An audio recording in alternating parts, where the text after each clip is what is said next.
Don't just live for tomorrow,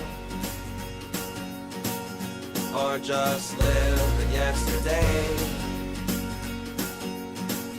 Just be glad for all you have that's in today. Hey everyone, Connie here, and welcome to my blind reaction to My Hero Academia Season 4, Episode 25, the finale of Season 4. Yeah. Simply put, I'm excited. I'm always excited. This season has been really great. From overhaul to gentle and La Brava and everything in between and since and all. It's just been a really good season. So last episode, we kind of brought in Hawks, who is a extremely popular character from the series. And he and Endeavor are kind of having this little mini arc here at the end. Because at the billboard reveal for the hero rankings for this time frame, it was revealed, obviously, Endeavor is number 1 and Hawks is number 2. But during the announcement, Hawks, when he got the mic, basically called out the entire system, to put it lightly. He basically was saying stuff like how these hero rankings should be based pretty much on popularity, and that in a way he's basically telling the world that the kind of way that the hero society is looked at needs to change. And I mean, that's kind of a fair thing to think, just in general, but at the same time, as I said last time, the way he came across with it and the things he said specifically, it came across as extremely arrogant and extremely self-serving. He came across as very, very, very unlikable. And some people noted in the comments that, yeah, it takes a little bit more to get better into his character, but that there's reasons behind the way he acts. And I'm sure there are. I'm not saying there aren't. I'm not saying like he's a bad character. I'm just saying that I personally don't like him yet. I personally find that he's annoying, that he seems completely just ridiculous in the way he's handling things and some of the things he's saying. But as I noted last time as well, we do see that he is great with his fans, and he's from what we could see, has some really good skill with his ability. Though it hasn't revealed exactly what it is. It seems like obviously he can fly with his wings, but it also looks like he can control his feathers specifically. That's kind of the impression it was giving off last time. Like he could control his feathers and shoot them out and kind of use them almost like these drone-like situations to save people or help people or do whatever, separated from his body, which is interesting. I wonder if we'll get more details on that in this episode. But yeah, it's not like I'm saying he's a bad character. I'm just saying that as of right now, from a personal perspective, I don't like him. That doesn't mean I don't like him as a character. It just means that his personality, his ideals and everything, the way he handles conversations and whatnot, irritates me. But it's well made in that way, at least. So he and Endeavor were kind of having a meeting and stuff and talking about things with the League of Villains and whatnot, and the Meta Human Liberation Front, or whatever it was called. I think that was brought up again. And I finally remembered where I had heard that before, because last time it's like I remembered hearing about that. But it's like, where did I hear about it? I was trying to remember, and it's like I saw that episode again. Gentle actually mentions Destro, the leader of the Meta Liberation Front. Um, so yeah, that's where it's brought up. Um, but yeah, in fact, I think that was the first video he did that LaBrava was editing and re-uploading and stuff. Um, but yeah, I'm interested to see that. And right now, it does seem like the League of Villains are still enacting on things because Dobby sent this new Nomu, this that seems smarter and more coordinated. um, after I assume it was after Endeavor rather than Hawks, but you never know. And that's kind of where the last episode left off. So this episode, we're probably going to have Hawks and Endeavor fighting the Nomu while trying to protect the people around. It's going to be really interesting. Probably going to be a really good fight. I'm hoping we get to see more of like how Endeavor uses his power in interesting ways. Because it's like all we've really seen of Endeavor's power, either from him or from Todoroki using that side of him, is like what you would expect a fire user to do. Like shoot these giant like blasts of fire and shit. It's like there's so many unique, interesting ideas you could do with like a fire power. Like, look at Avatar: The Last Airbender. They did some really fun, interesting things with firebending, and that's more than just, oh, we can blast fire. No, they did some unique ideas with it as well. Even something as simple as controlling the heat in your hands to be able to, like Iroh had done, heat up a cup of tea. It's like, I want to see just more of what he can do. Like maybe like create the spear of flame, kind of like Cinder from Ruby or something. Or like create like a wall of flame or like this almost like tidal wave or something. Just these creative, unique, interesting ways to display that kind of power. Hawks, I assume, we'll just get to see, you know, his feather control, if that is what is going on there. And I'm wondering if he has any kind of other stuff going on. Like, does he have any kind of like extra like support items or anything he uses, or is it just the feathers? And again, I'm only going based off of the little bit we saw last episode, when he was using the feathers while they were walking down the street and all. I don't know. I guess we'll see. I still kind of stand by what I said last time, though, that these two episodes don't seem necessary for this season, and like maybe should have been the beginning of season 5. It just seems like it's kind of out of nowhere and feels like a completely random addition to the end of this season. It just feels like it was just tacked on for no real reason. And it's kind of disappointing. It's not like I didn't like last episode. I did. And it's not like I don't think we should see this stuff. I do. It's just, it maybe would have been better to show this more at the beginning of next season, where it might be more in alignment with stuff coming up. Because it has no connection, really, with what we had seen at the prior to that this season. The only connection it has was like earlier this season, where Endeavor said he was going to strive to be a better person for his son to look up to. Which, again, we did start to see a little bit of that in the last episode, and it was great, by the way, and I really hope he does continue to take this to a respectable level to where he's actually living up to that promise. But yeah, it's like that's the only thing from this season it connects to, and that was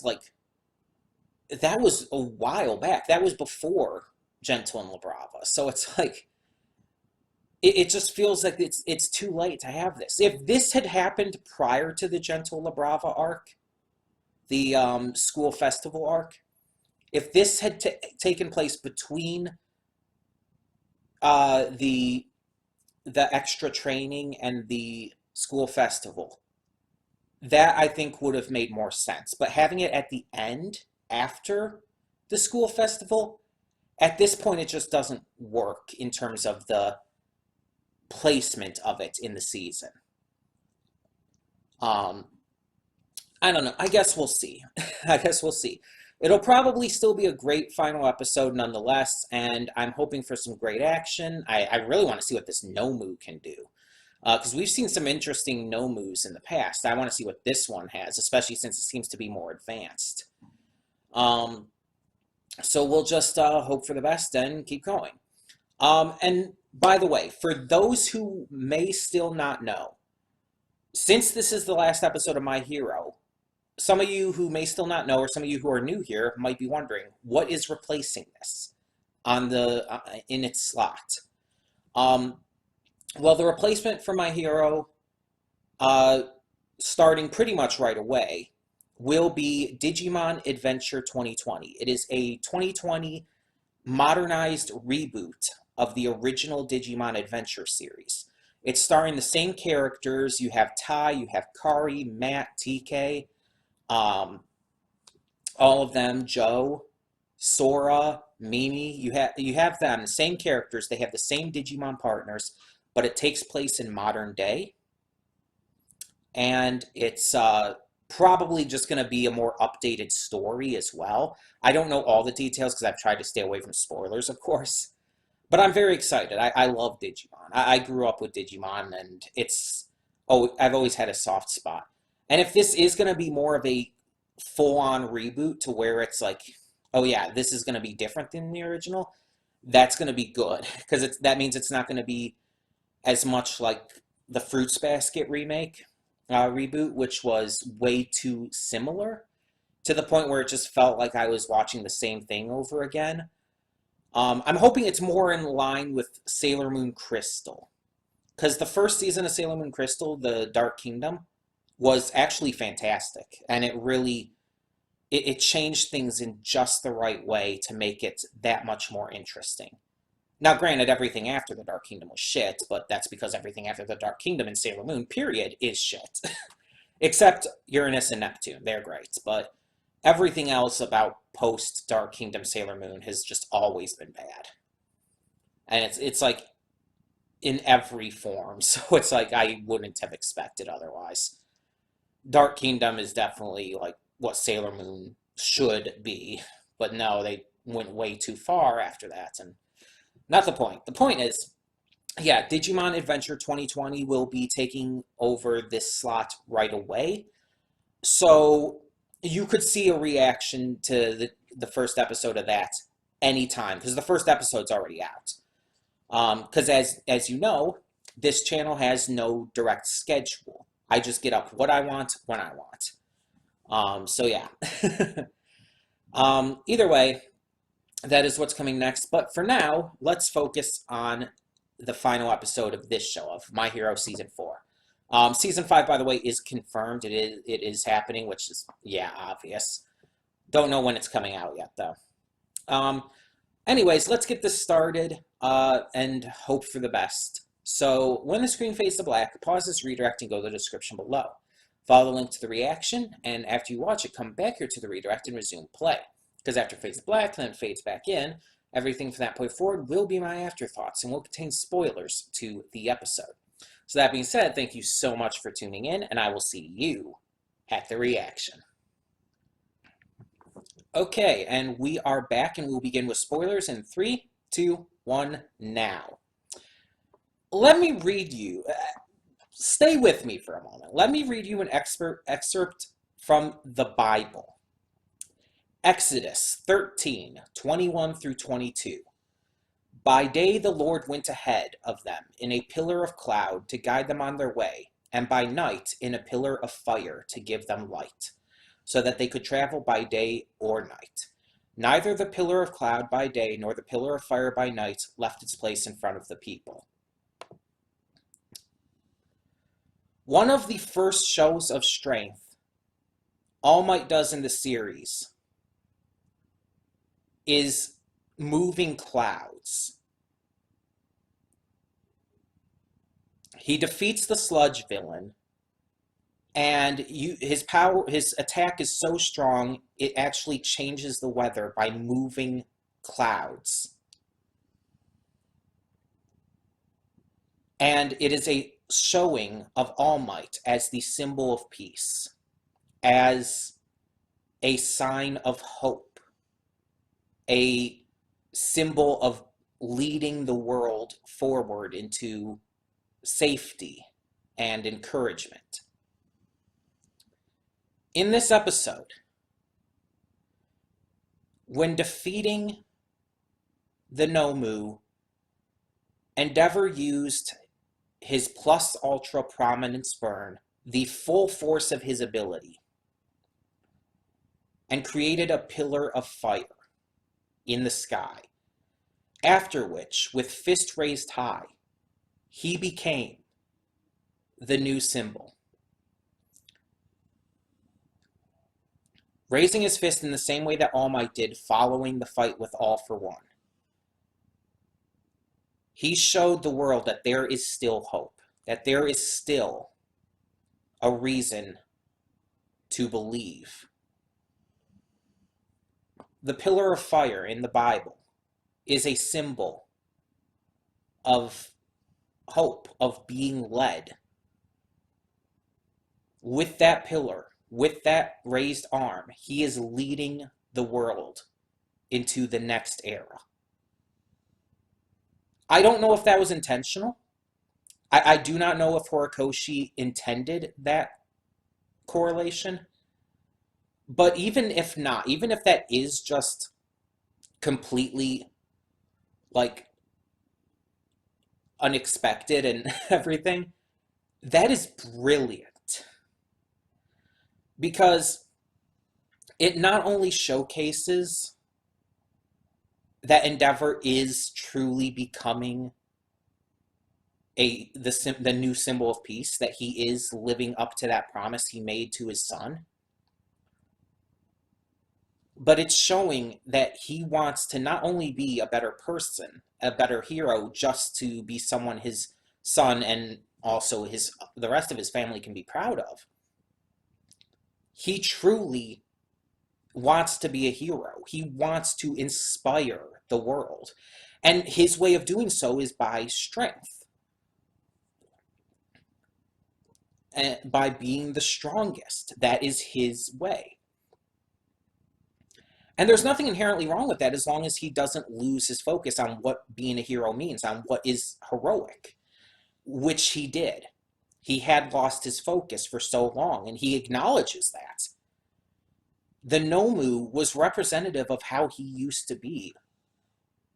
And by burning it away, he was burning away his own horrible past so that he could move to the future and fulfill that promise.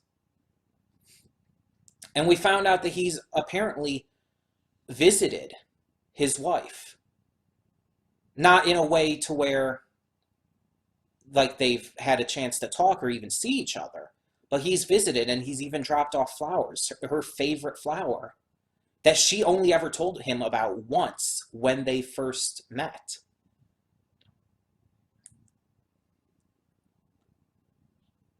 He is showing an active attempt to become better. And not only is he showing that he's trying, he's going, in true Endeavor fashion, he's going so hard into it. He's so determined to make this change for himself that he's not going to let anything stop him, even himself. In this episode, we see that he is actively trying to be better, not only just in terms of, trying to inspire people and trying to give them hope again. Just the way he acts and the things he says. He apologizes in earnest to Hawks at one point. He asks Hawks for help at the end to lift him higher into the air with his feathers for the express purpose of not destroying any more buildings or hurting anyone down below, keeping the people and property safe. He is proving that he is doing this for the people. That he is no longer doing this for his own sake. That he's not just trying to be stronger for himself. that he's trying to become stronger to be the number one hero, the symbol of peace that this world needs in the wake of All Might's retirement. He's seen what he's become, and he regrets it. He regrets the actions he's taken against Todoroki, his wife, his other children. He regrets the just blatant abuse that he's put them through. And while none of that will ever be made okay, while that can never be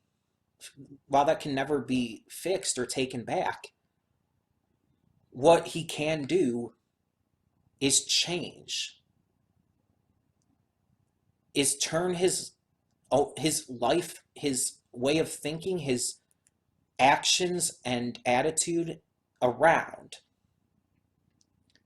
in order to become a person not only he can be proud of, but everyone can. And most importantly, his family.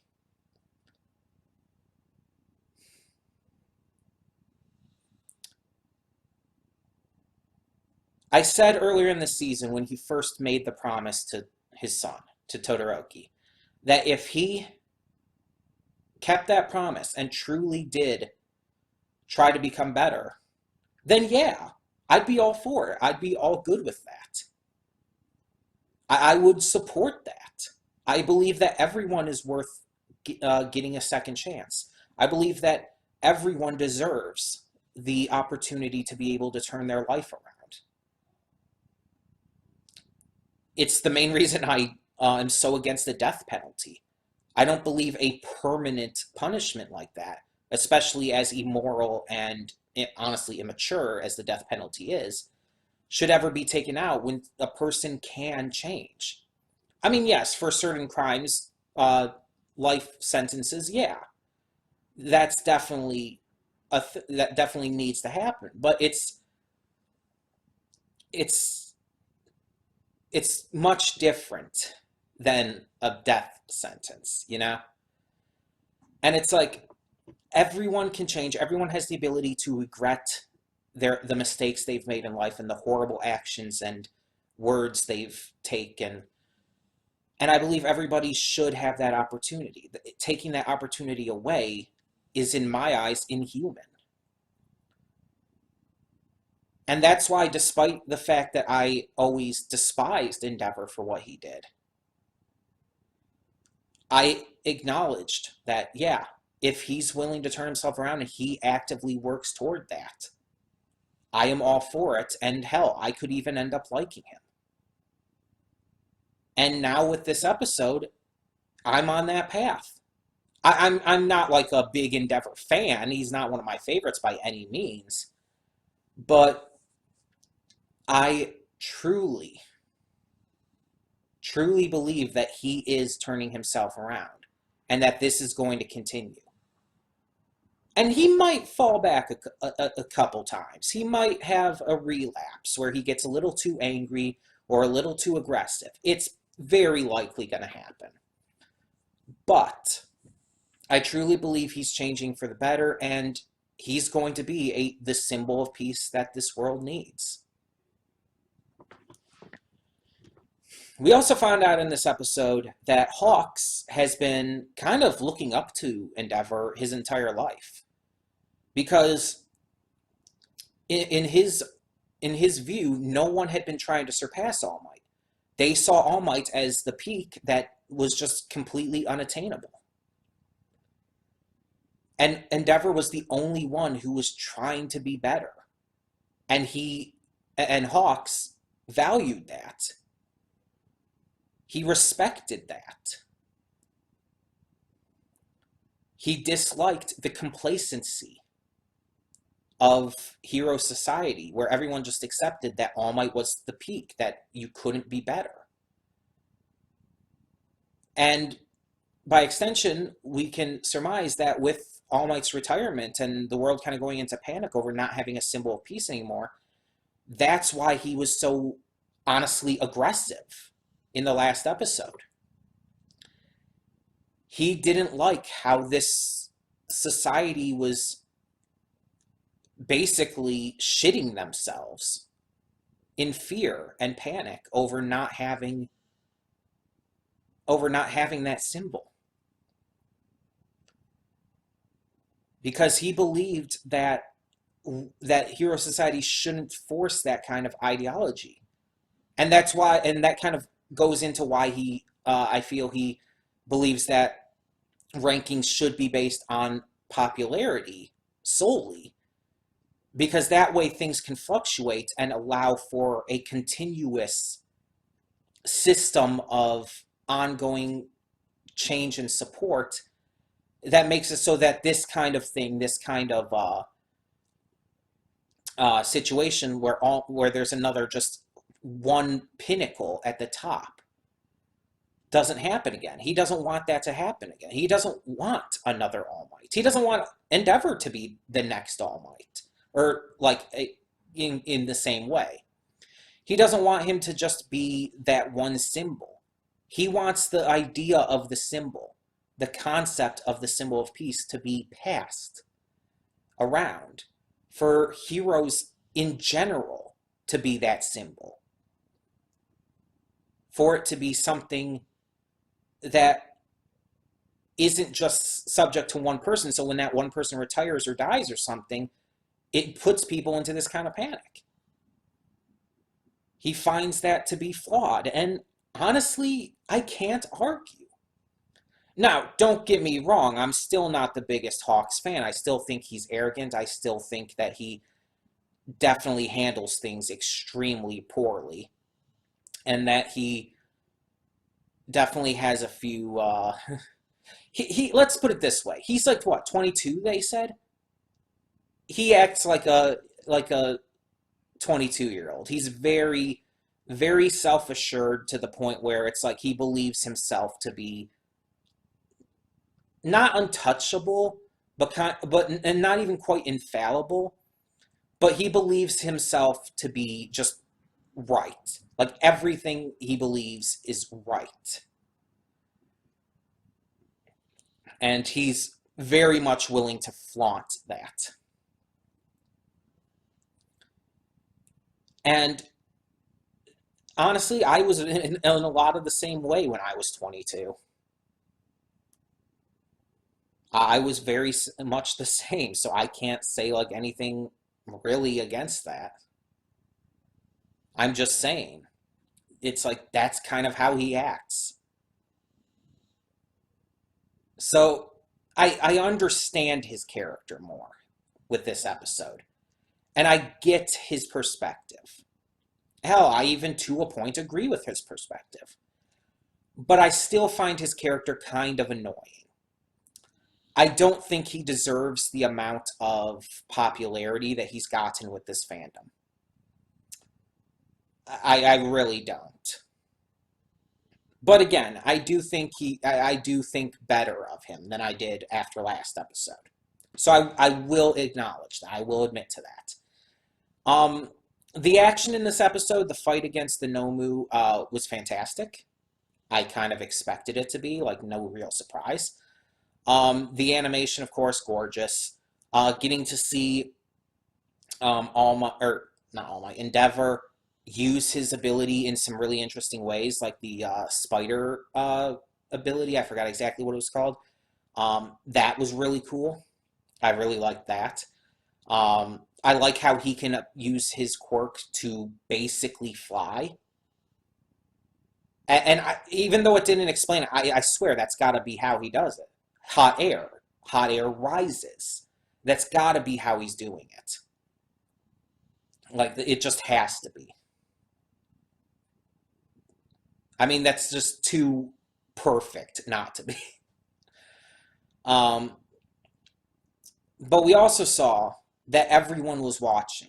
Not just the people around, but everyone outside of that area. They were watching on television. His Endeavor's family, the students, everyone was watching. And we saw Todoroki seeing a new side to his father that he had never seen before. In his entire life, he had never seen this side of his father, this hero. And so, watching that fight, he verbally said out loud, I'm watching. As if to tell Endeavor that it's like, I've heard your message. I've heard your promise. I'm watching you. Make this count. Prove to me you can be better. Prove to me that all the abuse you put me through, that you put my siblings through, that you put my mother through, prove to me that you can be better than that. That you can make up for that. I'm watching. I'll admit, I like Todoroki. I'll admit, he's not my favorite, though. I like him, but he's another one I think is very overrated amongst the students. I think the fans love him because he's a broody character. Broody characters like that tend to be popular for some reason. Um, he's the cool, quiet, um, conventionally attractive broody character. Sure. I like Bakugo more. Mostly because of his growth and development, but still. Um, but I have always liked him. And when you find out his backstory and stuff in season 2, and you get to see him develop and grow thanks to Deku's help, yeah, it's like you do like him. You do appreciate him. But this was one of his shining moments for sure. Just like during the tournament when he finally used his fire against Deku, this is one of Todoroki's defining moments for me. That line had so much power to it, had so much emotion and depth. It meant so much. A simple line that his father couldn't even hear. And of course, Todoroki knew he couldn't hear that. But that wasn't the point.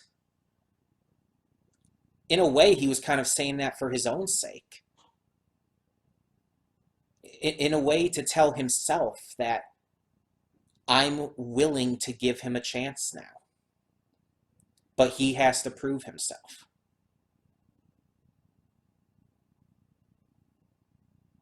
So, yeah, it was very important for his character in that moment. And then we have the post-credits, which was a massive deal for a completely different reason. The post-credits is kind of disconnected to these past 2 episodes, pretty much completely. We see Deku sleeping, pretty standard, I guess. And then we kind of see what he's dreaming. He's kind of standing in what looks like this desolate wasteland kind of thing with this weird, like, dark sky around him. And most of his body, save for his hands and his upper head and stuff, is covered in, like, this fog. Almost as if to suggest he's not complete. Then it kind of pans off to the side. You see Nana Shimura kind of right in front of him. And then a couple other heroes standing beside her. You see one of the heroes then facing off against All for One. A younger version of All for One, mind you. Clearly still very human looking.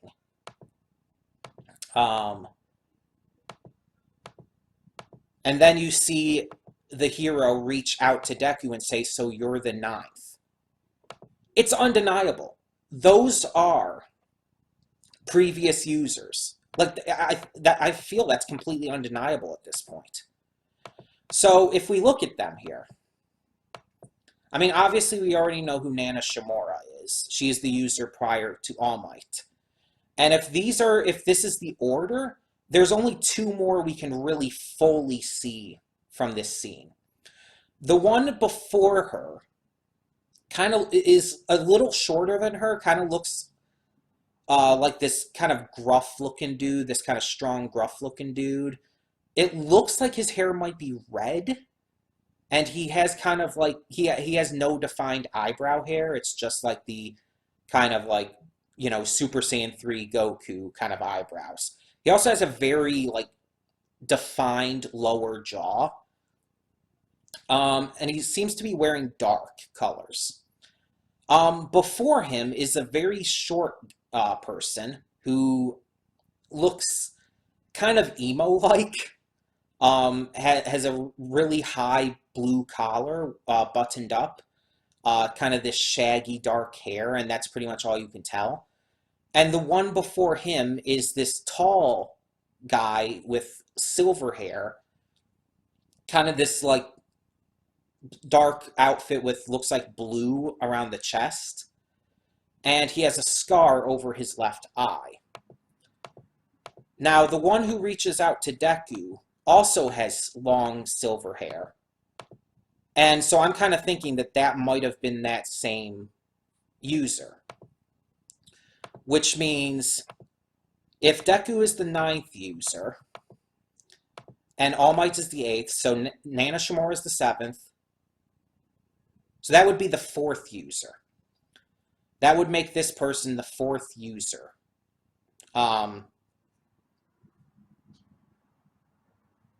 Yeah, if that order is correct. Obviously, we know nothing about these other users yet, but the fact that Deku is having this dream about them, or maybe even some other deeper connection, is vastly important. Because we already saw in Season 2 in the Sports Festival, he saw a vision of the past users. Like, even All Might was in that. He pointed that out to All Might. He saw a vision of the past users. So this is kind of a progression of that. He's seen another vision, this time in a dream state, but this time he's seeing past users, some of them, in full form. Something big is going to start happening. Something big is going to start happening with this. This is going into something. I mean, I don't know how quickly they're going to start revealing all of that. I don't know if it's going to be next season or if they're going to, if that's going to come further down the line, or maybe like they're going to start revealing it next season and then go more into it later down the line. I don't know.